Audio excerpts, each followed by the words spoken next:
এইটাকে আমি চিন্তা করছি যে আমি কিভাবে জুড়বো। এ তো পুরো ন্যাচটাকেই কেটে দিয়েছে।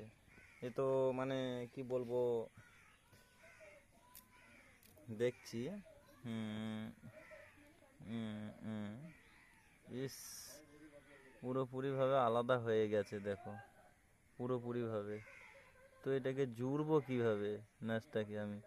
এইখান থেকে তো এটা আলাদা হয়ে আছে, এটা কি জোড়াটা কি সম্ভব হবে?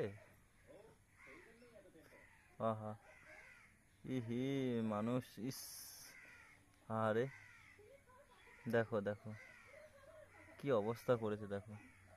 ইস,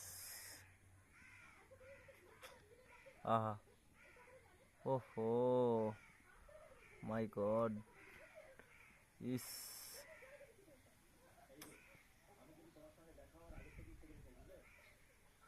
হুম হুম, কি করে সম্ভব করব আমি? আমি তো কিছু বুঝতে পারছি না। যাই হোক, আমি দেখছি, ট্রাই নিয়ে দেখি একবার, পারি তো আমি চেষ্টা করছি, দেখি।